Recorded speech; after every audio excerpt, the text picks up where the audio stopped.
أشهد أن لا إله إلا الله وحده لا شريك له وأشهد أن محمدا عبده ورسوله اللهم صل وسلم على سيدنا محمد وعلى آله وأصحابه ومن تبعهم بإحسان إلى يوم الدين سبحانك لا علم لنا إلا ما علمتنا إنك أنت العليم الحكيم رب اشرح لي صدري ويسر لي أمري واحلل عقدة من لساني يفقه قولي ربي زدنا علما وارزقنا فهما لا حول ولا قوة إلا بالله العلي العظيم أما بعد. Yang dikasihi lagi dimuliakan Tuan Pengerusi dan seluruh ahli jawatankuasa masjid, tuan-tuan imam, pegawai-pegawai masjid, tuan-tuan guru, tuan haji, hajjah, tuan-tuan perempuan para hadirin sidang jemaah, mudah-mudahan kita dirahmati Allah.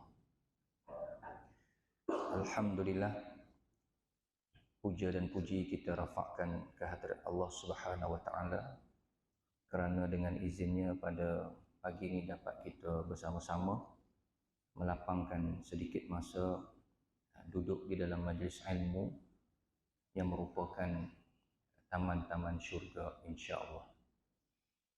Tuan-tuan para hadirin, pada kesempatan pagi ini kita nak bincang sedikit berkenaan dengan apakah syarat-syarat yang membolehkan amalan kita diterima oleh Allah Subhanahu wa taala. Apakah syarat-syarat yang membolehkan, mudah-mudahan amalan kita, kerja buat kita diterima oleh Allah Subhanahu wa taala. Pernah ada seorang bertanya kepada Sayyidina Ali bin Abi Thalib radhiyallahu an, ayyul a'mal afdal? Apakah amalan yang paling afdal? Apakah amalan yang paling baik? Lalu Sayyidina Ali menjawab, inna khairal a'mal ma yaqbalullahu minka. Sesungguhnya amalan yang paling baik adalah amalan yang diterima oleh Allah. Itu jawapan Sayyidina Ali. Ya. Apakah amalan paling baik? Sayyidina Ali tidak menjawab dari sudut bentuk amalan. Biasa kita dengar amalan yang paling baik solat di awal waktu. Ada hadis menyebut berbuat baik kepada ibu bapa, berjihad fi sabilillah, banyaklah. Ya, kalau kita nak senaraikan amalan-amalan yang sangat afdal. Tetapi Sayyidina Ali mengajak kita berfikir, sebenarnya amalan yang paling baik, amalan yang bila kita buat Allah terima. Itulah yang paling baik. Ya, sebab di sana ada kemungkinan amalan seseorang itu ditolak oleh Allah Subhanahu wa taala. Bahkan sampai satu tahap kita baca dalam ayat-ayat lazim, fawailul lil musallin, celakalah, binasalah orang yang sembahyang. Sedangkan sembahyang tu tiang agama, ibadah yang paling hebat, tetapi Allah mencela orang yang sembahyang. Begitu juga kita biasa dengar hadis, terutamanya bulan Ramadan nanti, berapa ramai orang yang berpuasa tetapi tidak mendapat apa-apa. Jadi tak ada pahala. Dia tak dapat apa-apa melainkan lapar dan dahaga. Ya, maka sebab itu sangat penting ya, kita membicarakan tajuk berkenaan apakah syarat-syarat yang membolehkan, memastikan supaya amalan kita diterima. Baik, tuan-tuan, puan-puan, ayah, ibu, para hadirin, saya akan bentangkan, lontarkan 3 poin sahaja. Ya, 3 poin untuk semak senarai di atas tajuk yang kita akan bincangkan ini. Pertama sekali, untuk memastikan amalan kita diterima, sudah pasti iman. Perkara yang paling penting dan menentukan segala-galanya, iman. Iman itu pula, sebagaimana yang kita belajar dalam ilmu akidah, ilmu usuluddin, ilmu tauhid, dia merupakan satu kepercayaan yang jazam, yang putus ataupun 100%. Kemudian mutabaqah, selari dengan Al-Quran hadis. Keimanan yang kita bina mesti selari dengan Quran hadis dan beserta dengan dalil, dalil, ya, beserta dengan dalil. Itu secara ringkas, ya, berkenaan dengan iman. Iman lawannya kafir. Kita tengok sifat lawan dia, kafir. Maknanya orang kafir yang melakukan kebaikan, yang berakhlak, yang buat kerja-kerja kebajikan dan seumpamanya, amalan mereka tidak diterima oleh Allah. Kerana apa? Kerana tidak ada iman. Ini tuan-tuan. Wa qadimna ila ma amilu min amal faja'alnahu haba'an mansura. Allah sebut dalam surah Al-Furqan, pada hari kami akan bentangkan amalan-amalan manusia, maka di sana ada amalan manusia yang menjadi seperti debu yang berterbangan. Maknanya hilang begitu saja, sia-sia. Ya. Ini dia. Dalam surah Ali Imran ada satu ayat pula, innal ladzina kafaru wa matu wa hum kuffar falan yuqbala min ahadihim mil'ul ardi zahaban walau iftada bih. Sesungguhnya orang-orang kafir dan mereka mati dalam keadaan kafir. Atau wa matu, ya, mati, ternyata mereka meninggal dunia dalam keadaan kufur, meninggal dunia dalam keadaan tidak beriman kepada Allah, maka di akhirat nanti la yuqbal, Allah tidak akan menerima daripada mereka tawar menawar, walaupun mereka membawa emas sepenuh bumi, zahab. Punya kayanya orang kafir ni, mungkin bilioner lah seumpamanya, dia bawa emas sepenuh bumi tuan-tuan, di akhirat nanti, untuk apa? Nak beli iman. Dia nak beli iman. Ya Allah, aku ada emas sepenuh bumi, engkau terimalah dan bagilah peluang aku nak beriman. Allah kata la yuqbal. Bukan ini masa dia. Aku suruh beriman kat dunia dahulu, bukan ke akhirat. Walau iftada bih, sekalipun dia bawa datang satu lagi emas sepenuh bumi, jadi dua.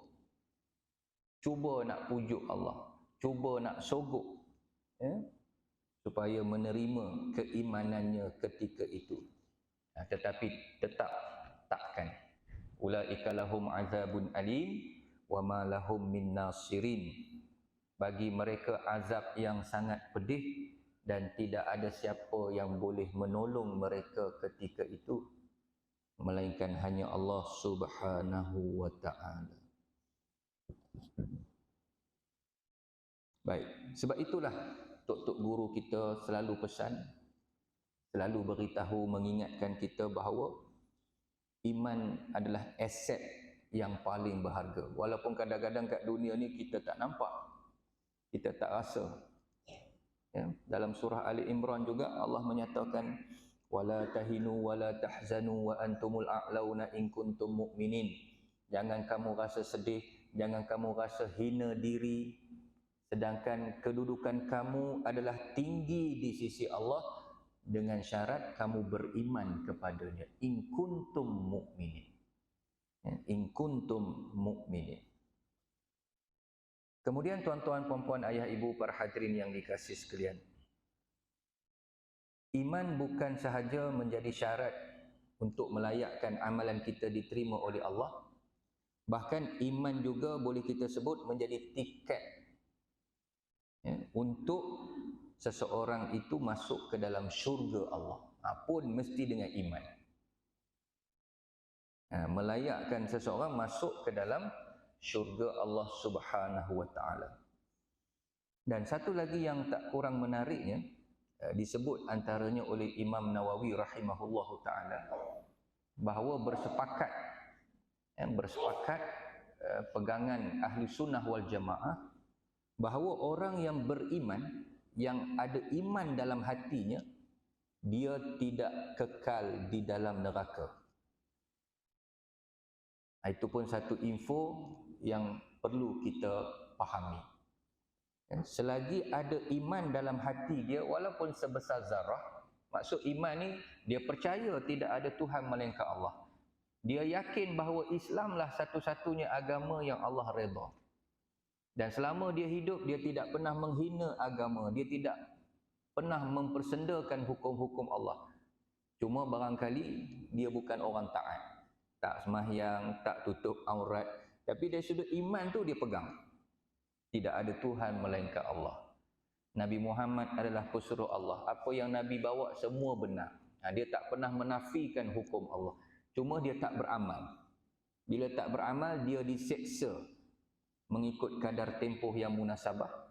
Tetapi akhirnya dengan iman yang ada dalam hati dia tu, dia berpeluang untuk keluar daripada neraka dan dipersilakan masuk ke dalam syurga Allah Subhanahu wa taala.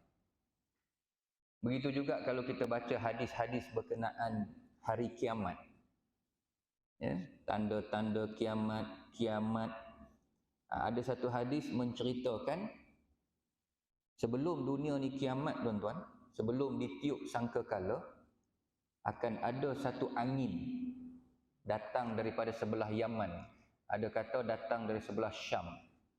Angin itu bila terkena atas orang beriman akan meninggal dunia. Dalam hadis menggambarkan angin itu selembut sutera. Wallahu alam macam mana keadaannya nanti. Tapi bila angin tu menyentuh, menyapa orang beriman, sekalipun imannya sebesar zarah, dia sebut gitu kan, sekalipun imannya sebesar zarah, dia mati, dimatikan oleh Allah. Maka ketika itu yang tinggal hanya orang-orang kafir, orang-orang yang tak beriman. Sehinggalah bila berlaku kiamat, ketika dunia ini dihancurkan oleh Allah, seluruh alam semesta dihancurkan oleh Allah, di muka bumi tak ada orang beriman. Maknanya orang beriman takkan menyaksikan hari kiamat. Yang tinggal hanya orang-orang kafir. Kerana orang beriman ini diberi sedikit kemuliaan oleh Allah dengan sebab iman. Jadi di situlah tuan-tuan, puan-puan, ayah, ibu, para hadirin, hidup kita di dunia ni, antara agenda paling besar ialah menjaga iman. Jangan sampai terlucut, jangan sampai rosak, jangan sampai tergadai. Itu benda paling penting sekali. Jaga iman, suburkan iman, pelihara iman, pertahankan iman. Kerana dia adalah segala-galanya. Segala-galanya. Sebab tu kita baca surah Al-Kahfi kan, bagaimana 7 pemuda lari menyembunyikan diri atau menyelamatkan diri, yang sebenarnya nak menyelamatkan iman mereka, kerana raja ketika itu, Raja Daqyanus tu memaksa rakyatnya kufur.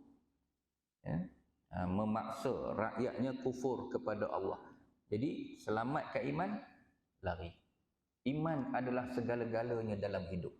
Kalau dapat kita didik diri kita, anak-anak ahli keluarga kita, iman adalah segala-galanya. Itu penting. Okey, habis kat situ.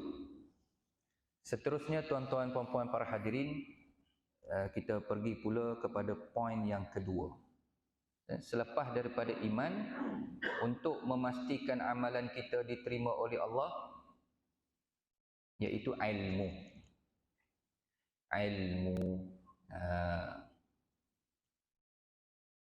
Jadi apa sahaja yang kita lakukan amal ibadah mesti dibina atas dasar ilmu. Ilmu lawannya jahil. Sebab tu dalam Islam musuh nombor satu agama adalah jahil. Na'udzubillah min zalik. Sehingga dengan itu, bagaimana kita lihat seriusnya Islam sampai tahap mewajibkan ke atas setiap umatnya yang mukallaf untuk mempelajari sekurang-kurangnya 3 ilmu yang kita panggil sebagai ilmu fardu ain. Wajib ain, fardu ain, wajib atas setiap individu. Ilmu tauhid yang kita bincang di awal tadi berkaitan dengan iman, mengenal Allah, mengenal Rasul, ya, rukun-rukun iman, ilmu fiqh, ilmu tasawuf. 3 ilmu ni tak ada kompromi. Sebelum kita nak terjun, sebelum kita nak menceburi, sebelum kita nak teruskan minat kita dalam cabang-cabang ilmu yang lain, 3 ni kena selesai dahulu. Itu dari sudut prioriti, aulawiyat, begitu susunannya. Sehingga ada satu hadis daripada Ibnu Asakir, Nabi SAW bersabda, Inna Allah yubghidu alimin bid dunya wa jahilin bil akhirah. Sesungguhnya Allah murka kepada hamba-Nya yang pandai, yang cerdik dalam ilmu dunia tetapi jahil dalam ilmu akhirat. Ya. Itu satu warning, satu amaran. Sesungguhnya Allah murka kepada mana-mana hamba-Nya yang pandai ilmu dunia tetapi tercicir, ya, dalam ilmu agama. Bukan salah belajar ilmu dunia tu, tak salah sikit pun. Bahkan ada je ilmu-ilmu dunia yang masuk dalam kategori fardu kifayah. Masuk dalam fardu kifayah maknanya berat juga tu, kuat. Tapi dari sudut keutamaan mesti kita dahulukan ilmu fardu ain, ya, ilmu fardu ain. Baik. Tadi kita sebut ilmu lawannya jahil. Dalam bahasa yang lain tuan-tuan, boleh juga kita katakan begini, bila kita buat sesuatu tanpa ilmu, apa yang akan jadi ialah kita hanya mengikut-ngikut. Dalam istilah dipanggil apa? Taklid. Main ikut-ikut je. Kita pun tak tahu apa asas-asas dalam nak melakukan ibadah itu. Contoh, anak kita, cucu kita umur 4 tahun, 5 tahun. Ini contoh mudah. Bila kita bawa dia sembahyang, kita akan pesan dekat dia, Alung, ayah rokok, kamu rokok, ya. Ayah sujud, kamu sujud, ya. Ayah berdiri, kamu berdiri. Jadi budak ni, dia tak tahu apa, dia ikutlah. Kita rokok, dia rokok. Kita iktidal, dia iktidal. Kita sujud, dia pun terjun sujud. Kan? Jadi itu namanya sembahyang ikut-ikut. Dia ikut-ikut. Jadi padanlah dengan umur dia 4 tahun, 5 tahun, 6 tahun tu, dia tak tahu apa, dia ikut je. Itu contoh. Maksudnya apa? Budak ni tadi, dia tak tahu mana satu rukun 13. Pecahan rukun qauli, rukun fi'li, rukun qalbi hak kita mengaji dalam fiqh tu, dia tak tahu, dia ikut je. Dia tak boleh membezakan, oh baca iftitah ni sunat hayat, dia tak tahu. Oh tadi kita baca doa kunut, ini sunat ab'ad. Siapa tinggal dengan sengaja atau tak sengaja, sujud sahwi. Dia tak ada pengetahuan tentang itu, dia tak ada ilmu. Itu yang maksudnya ikut-ikut. Jadi ibadah kita tak naklah macam tu kan. Takkan ibadah kita standard budak 4 tahun, 5 tahun. Ya, maknanya bila kita sembahyang, kita tahu Allahu Akbar. Sebut Allahu Akbar tu rukun. Kita ada maklumat tu. Angkat tangan, oh angkat tangan sunat. Yang angkat tangan tu, tangan bergerak tu sunat. Tak angkat pun sembahyang sah. Tapi tak sebut Allahu Akbar, habis. Kita tahu, kita boleh membezakan. Ya. Itu maksud dia tuan-tuan. Sebab itulah belajar ni tak habis-habis. Terus belajar. Ya. Kadang-kadang kita buat lagi tambahan bengkel solat, tahsin Fatihah. Ya. Kita kadang-kadang tuan-tuan sikap kita, alah solat tak habis-habis kan. Kecil-kecil semua dah belajar dah. Takkanlah tak faham lagi. Banyak benda tuan-tuan kan. Bab solat saja. Belum cerita imam makmum masbuk muafiq. Ya. Masa saya berkhidmat dengan Jaib dulu sebagai imam di beberapa buah masjid di Ipoh, di Perak, memang kita imam-imam ni akan ada kursus kan, kursus imam-imam, dikumpullah satu tempat pusat latihan. Bab solat saja tak tahu, saya ingat saya ada 20 ke 30 siri yang dibentangkan oleh tok-tok guru kita lah ketika itu, antaranya Imam Zulkarnain, imam besar Masjid Negeri, bersiri-siri. Makmum, imam makmum masbuk muafiq, sembahyang jamak puasa, sembahyang sakit, sembahyang berperang, semua dicerita sebab sembahyang saja kan.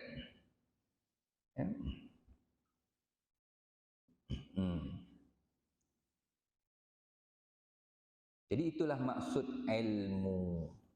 Ada orang pernah tanya, Ustaz, macam mana kalau dia tak ada ilmu, dia boleh buat ibadat, sedangkan dia tak ada ilmu? Apakah mungkin terjadi seseorang buat ibadat sedangkan dia tak ada ilmu? Sebab fahamnya kalau dah tak ada ilmu, macam mana dia nak mulakan ibadat? Dah memang tak ada. Jawapannya kita kata ada kemungkinan. Contoh kita tengok orang ambil wuduk lah tuan-tuan. Macam-macam passion. Bukanlah kerja kita nak memerhatikan cari salah orang je, tak. Kan? Tapi di situ kita akan jumpa ada ambil wuduk lebih kurang cincai-cincai begitu saja, ya. Pelbagai. Tapi dia tahu ambil wuduk. Mungkin main tengok-tengok orang ke apa ke. Itu yang cucu Nabi Hasan Hussein pernah melihat satu orang tua ambil wuduk dalam keadaan tak sempurna kan. Lalu cucu Nabi Hasan Hussein, dia budak lagi, nak tegur orang tua, kadang takut, kecil hati. Lalu dia kata, pakcik, kami ni bergaduh bab siapa yang lebih pandai ambil wuduk. Boleh tak pakcik tolong tengok antara Hasan dengan Hussein ni, siapa yang paling betul? Jadi dua-dua ambil yang paling baik. Jadi pakcik tu faham, aku kot yang tersilap. Nengok Hasan Hussein ambil lagi kemas. Itu cara Hasan Hussein menegur satu orang pakcik. Dia ambil wuduk tapi tak betul.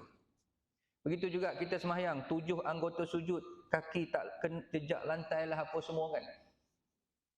Kita baca Fatihah, ada bacaan-bacaan yang boleh menyebabkan Fatihah kita batal. Ada kemungkinan, tapi dia beribadat.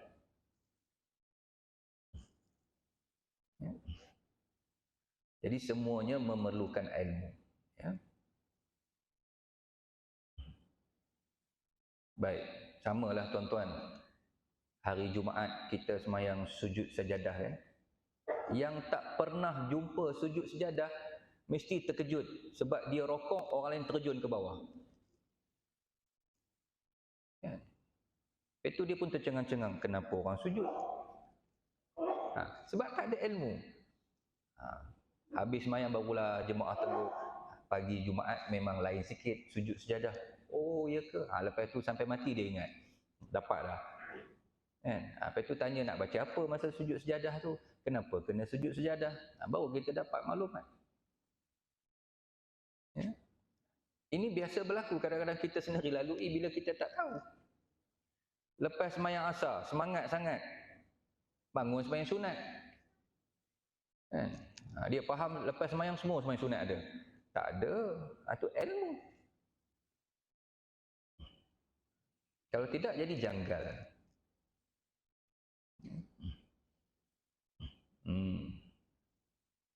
Kita lewat sembahyang Zuhur, ya, orang dah selesai sembahyang jemaah di masjid. Bila dah selesai, dah habis wirid, apa, berzikir, berdoa apa semua, masing-masing buat sembahyang sunat. Kita baru masuk masjid nak sembahyang Zuhur. Boleh ke kita berimamkan orang yang tengah sembahyang sunat ba'diyah? Maksudnya nak cerita ilmu tu kan. Kalau kita ada ilmu, boleh. Dia sembahyang sunat, kita sembahyang Zuhur. tak ada masalah. Contoh kan. Ya. Yang tak bolehnya kalau orang sembahyang jenazah, kita pergi duduk belakang imam sembahyang jenazah, kita sembahyang zuhur. Ya. Silat-silat mayat pun bangun tuan-tuan. Ya. Tengok kita rokok, sujud apa semua. Jadi benda-benda begini sangat perlu. Sangat perlu. Saya pernah tengok depan mata saya tuan-tuan. Bukanlah kita nak menengok dah di depan kita. Tapi nengokkan orang yang sembahyang tu macam orang-orang Pakistan. Hak jual-jual kapet tu. Waktu dia rokok, dia tak iktidal. Dia rokok tu terus sujud. Pum. Mula saya ingat mata saya silap pandang. Lepas tu kita tunggu lagi kan. Tunggu lagi. Time rokoknya terus dia sujud. Tak ada iktidal. Saya cuma bersangka baik, ini ada mazhab lain kot ni. Kan? Mazhab lain ke? Daripada rokok terus sujud memang shortcut kan? Kan? Tapi seingat-ingat saya, mana-mana mazhab pun kerangka asas rukun tu ada. Cuma berbeza dalam menentukan ini rukun ke, ini syarat ke, ini sunat ke. Dan macam kita duduk antara dua sujud, setengah mazhab itu bukan rukun. Sebab tu bila dia duduk kejap je, cuk lagi dia sujud balik. Mazhab Hanafi. Ya. Jadi semua memerlukan ibadah, solat, kita berpuasa, pergi buat umrah, haji. Ya. Dalam dunia pun mesti ada ilmu. Orang nak bela ikan, mesti ada ilmu perikanan. Nak bercucuk tanam, mesti ada ilmu pertanian. Ya? Nak jadi doktor, berpuluh-puluh tahun kadang-kadang ambil masa untuk jadi pakar kan. Ya. Nak meniaga goreng pisang.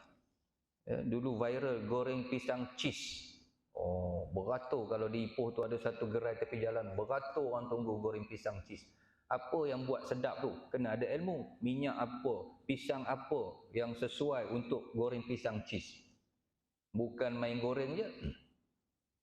Jadi kalau nak goreng pisang pun kena ada ilmu yang berkaitan. Apatah lagi yang namanya ibadah. Apatah lagi yang nak membawa kita dekat diri kepada Allah menuju akhirat. Maka serba-serbinya memerlukan ilmu. Ya, memerlukan ilmu. Jadi kita terus belajar. Masya Allah, tabarakallah. Baik.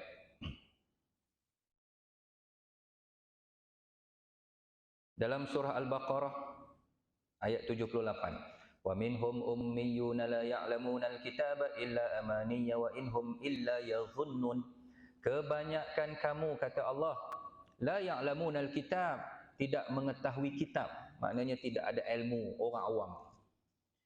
Bila tak ada ilmu, apa jadi? Mereka hanya menyangka-nyangka, mengagak-ngagak. Atau mengikut-ngikut, dengar-dengar orang cakap, main dengar-dengar gitu je. Kebanyakan kamu itu orang awam yang tidak mengetahui kitab, maknanya tidak ada ilmu. Bila tak ada ilmu, yang akan berlaku macam tadi dah. Agak-agak main sangka-sangka, alah, agak-agak boleh, rasa-rasa boleh, tak ada masalah. Main rasa-rasa. Sedangkan ibadat ni dia bukan boleh rasa-rasa, dia mesti ilmu, fakta. Ini rukun, ini sunat, ini batal. Dia tak boleh, alah rasa-rasa boleh. Yang boleh rasa ni gulai je. Ya. Jadi mesti berdasarkan ilmu. Kalau tidak, takut. Kita takut amalan kita tidak diterima oleh Allah Subhanahu wa taala. Baik.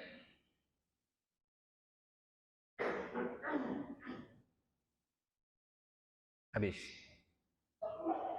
Kemudian tuan-tuan puan-puan, ayah ibu para hadirin yang dikasihi sekalian, kita pergi yang ketiga, yang terakhir lah, poin yang ketiga, iaitu tak kurang pentingnya menyentuh persoalan ikhlas.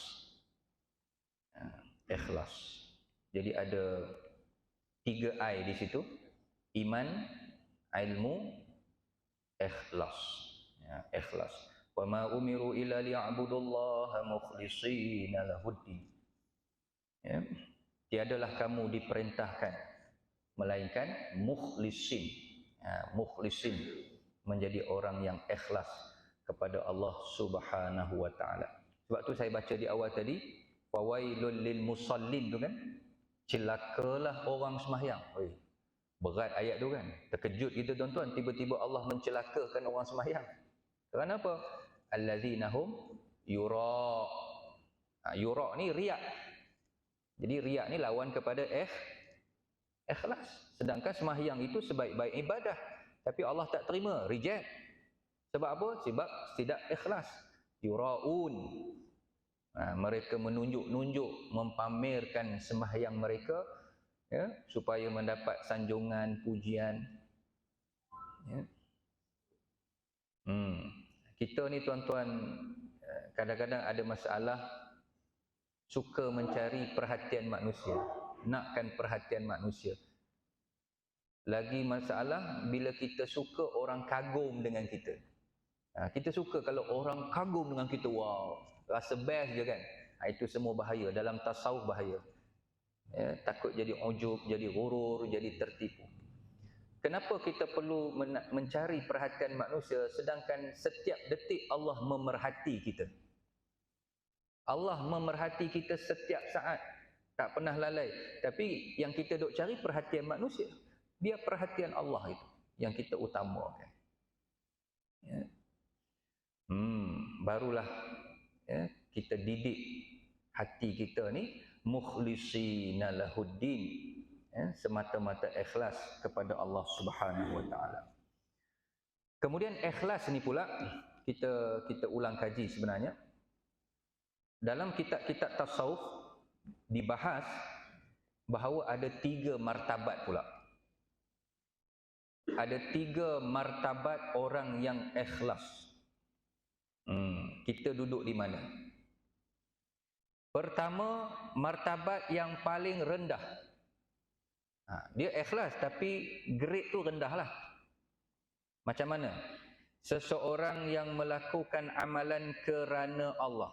Kerana Allah tu dah mesti dah tuan-tuan, mesti. Kalau dia buat kerana manusia, tu tak masuk senarai. Hak tu kita tak bincang. Ini buat kerana Allah, lillahi ta'ala. Kita dah sebut lillahi ta'ala, lillahi ta'ala. Memang dia buat kerana Allah, cuma dalam masa yang sama, dia mempunyai keinginan ataupun ada satu dorongan kuat, dia nakkan habuan dunia, tuan-tuan. Kerana Allah plus nak habuan dunia. Ini martabat paling rendah. Satu. Yang kedua, seseorang melakukan amalan kerana Allah, dalam masa yang sama dia nak habuan akhirat.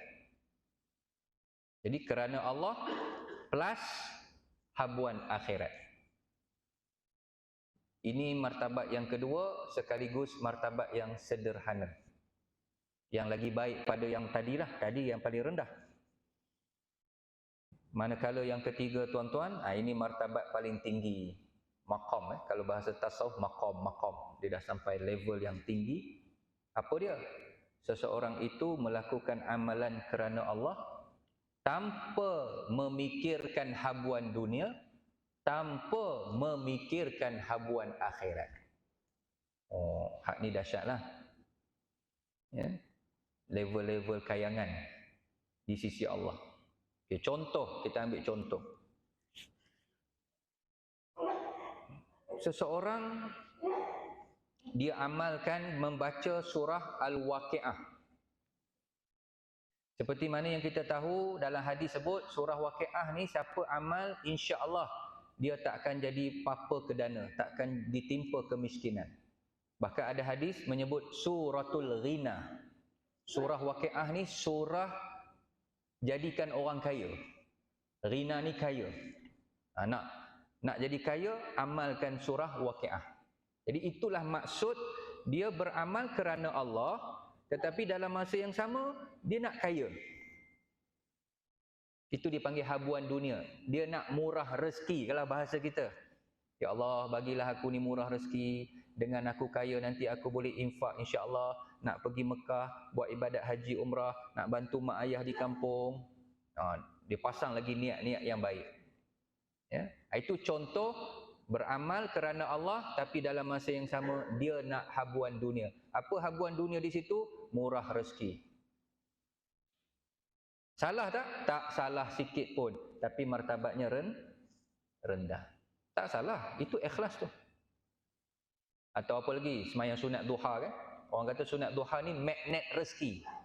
Jadi dia semayang sunat duha lillahi ta'ala, tapi dalam hatinya berkeinginan sangat, ya Allah, turunkanlah rezeki macam doa dalam sunat duha tu kan. Kalau rezeki di langit, turunkanlah. Kalau rezeki di bumi, keluarkanlah. Kalau rezeki tu jauh, dekatkanlah. Kalau rezeki tu kotor, bersihkanlah ya Allah. Jadi fokus utama dia nak rezeki, murah rezeki, naik pangkat, apa lagi? Sehat. Puasa kan? Puasa kerana Allah, tapi dalam masa yang sama dia harap dengan puasa tu kesihatannya bertambah baik. Itu dia nak habuan dunia. Habuan akhirat pula, dia baca Quran kerana Allah, tetapi dia tak fikir sangat habuan dunia, dia lebih teruja, dia lebih terliur nak dapat habuan akhirat. Apa habuan akhirat? Berdasarkan hadis Nabi, Nabi kata apa? Iqra'ul Quran fa innahu ya'ti yaumal qiyamah syafi'an li ashabi. Bacalah Quran kerana Quran ini boleh menjadi syafaat, boleh tolong kamu di akhirat nanti. Dia nak yang tu tuan-tuan. Dia lebih fokus yang tu. Bila dia baca Quran je dia duk ingat, ya Allah, di padang mahsyar nanti, ya, itu adalah satu hari yang sulit. Hari kita akan berbicara dengan Allah bersendirian seorang demi seorang. Mudah-mudahan dengan Quran yang aku baca ni dia tolong nanti. Bahkan ada masjid-masjid surau, ya, habis sembahyang isyak baca surah Al-Mulk kan, ramai-ramai masya-Allah. Sebab apa tu? Salah satu niatnya mudah-mudahan Allah pelihara kita dalam kubur nanti. Itu semua dipanggil habuan akhirat. Habuan akhirat. Tunjihi min azabil qabr. Surah Al-Mulk boleh menjadi benteng, boleh menyelamatkan kita daripada azab kubur. Sampailah di padang mahsyar, syafaat dipanggil, mendapat syafaat.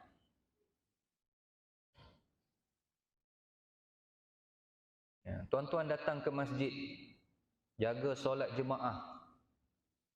Kerana apa? Kerana mungkin motivasinya ialah hadis Nabi yang Nabi sebut 7 golongan akan mendapat naungan arasy. Salah satunya warajulun qalbuhu mu'allaqun fil masajid, lelaki yang hatinya sentiasa terpaut dengan masjid, dia layak duduk di bawah naungan arasy. Kita pun duk azam benda tu, ya Allah, rezekikanlah aku supaya dapat duduk di bawah naungan arasy nanti ya Allah. Dia nak, itu habuan akhirat dipanggil. Habuan akhirat.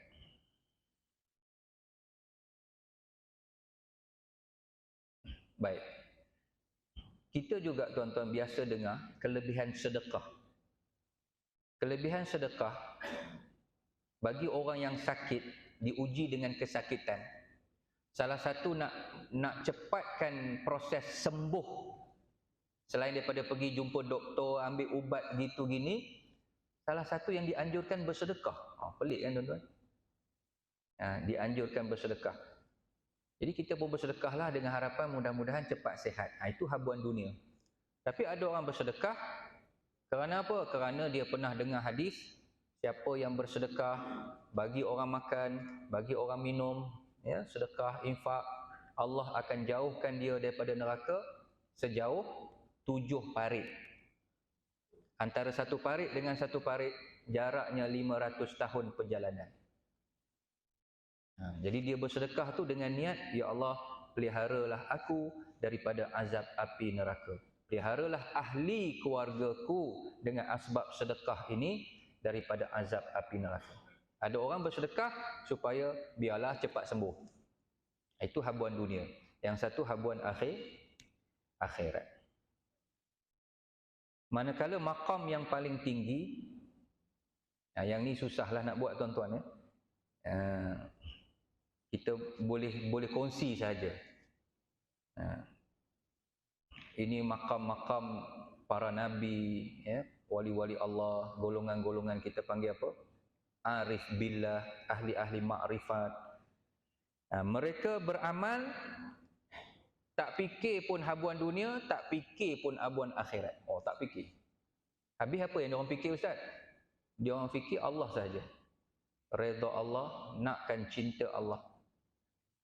Tanpa ada niat-niat sampingan, tak ada. Begitu bersih.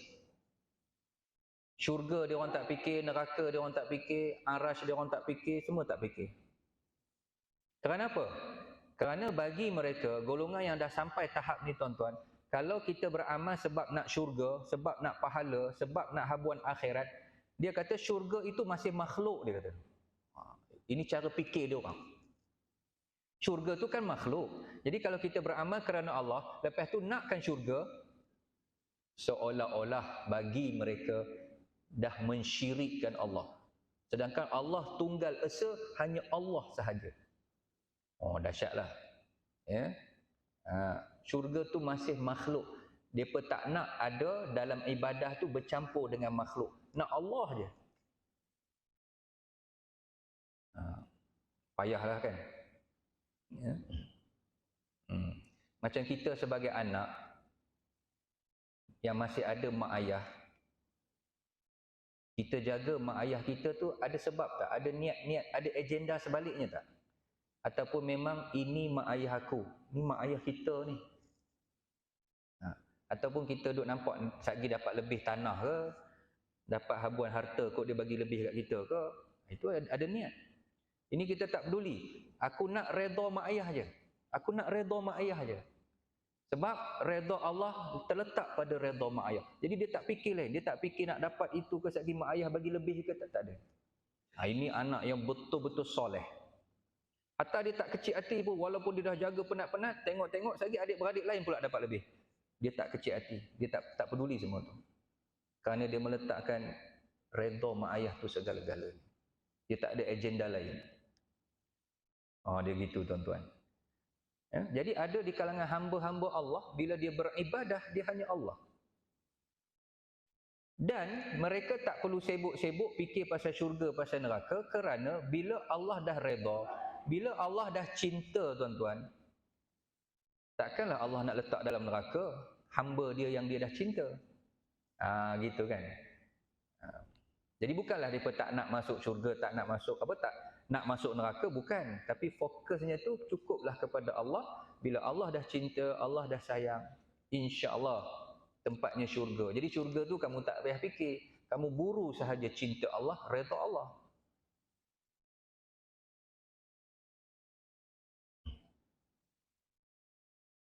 Ini maqam yang paling tinggilah.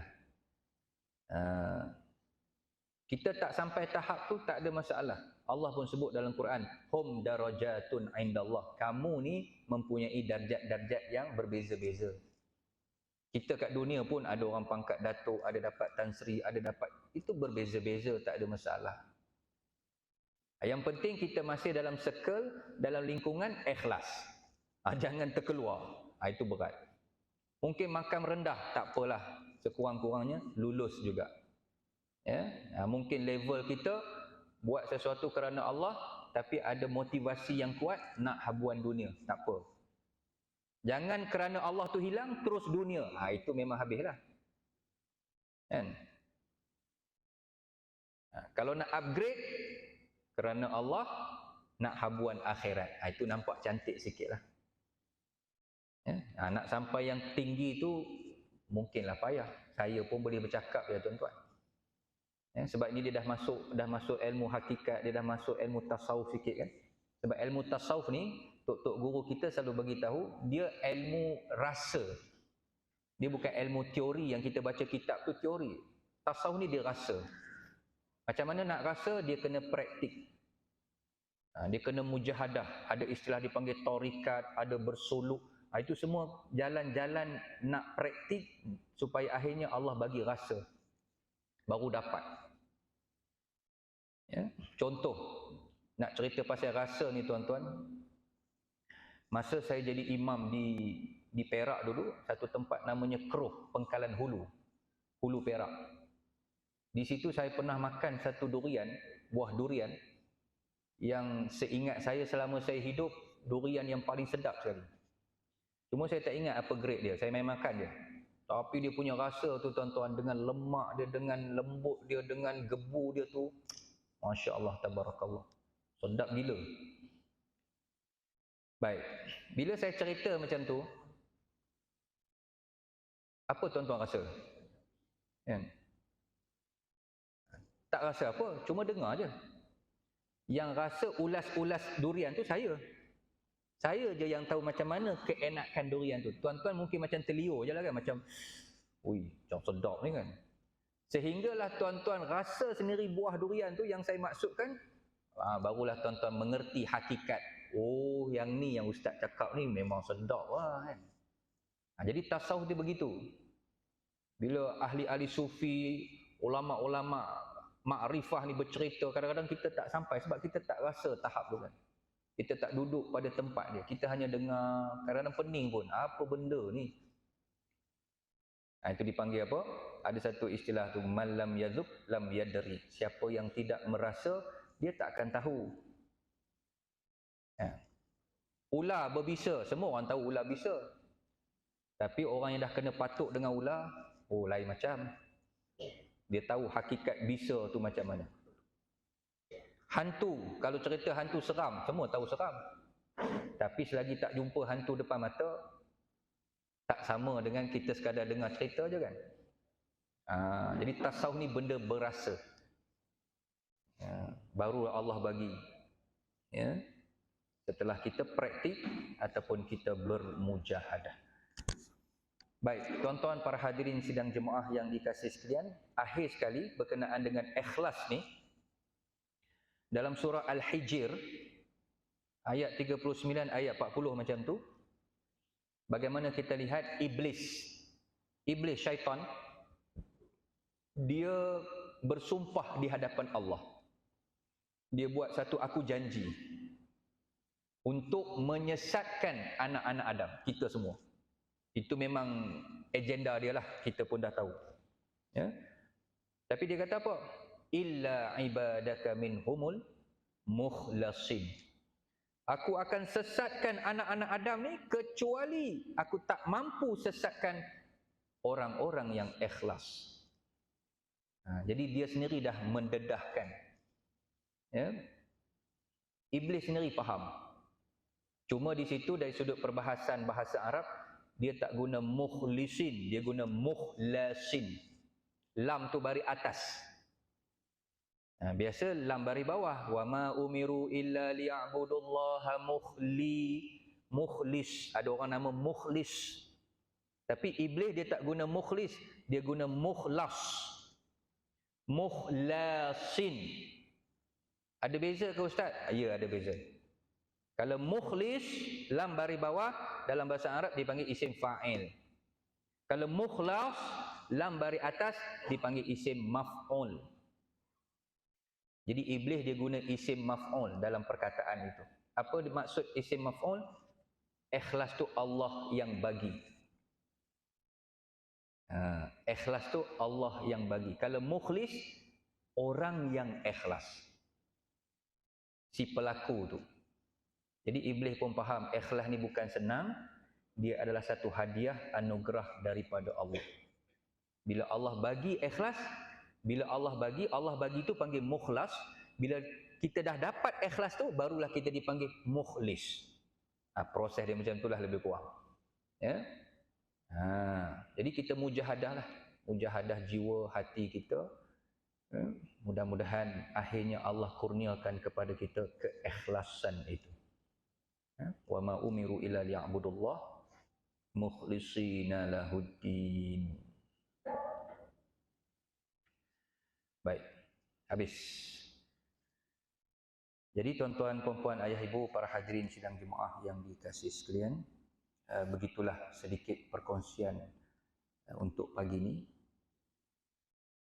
Mudah-mudahan yang dah faham tu bertambah faham insya-Allah. Ya. Yang terlupa mungkin dah pernah dengar, bukan tajuk yang baru, tapi kadang-kadang maklumlah kita ni cepat lupa, mudah lupa. bila diulang-ulang tu insya-Allah kembali segar ingatan tu, lekat dan hadam sungguh.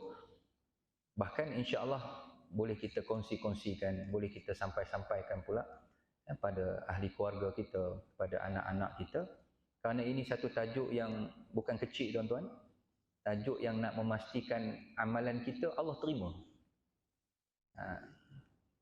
Kerana antara perkara yang paling ditakuti oleh orang beriman, salah satunya bila beramal Allah tak terima. Oh, cukup bimbang, susah hati fikir.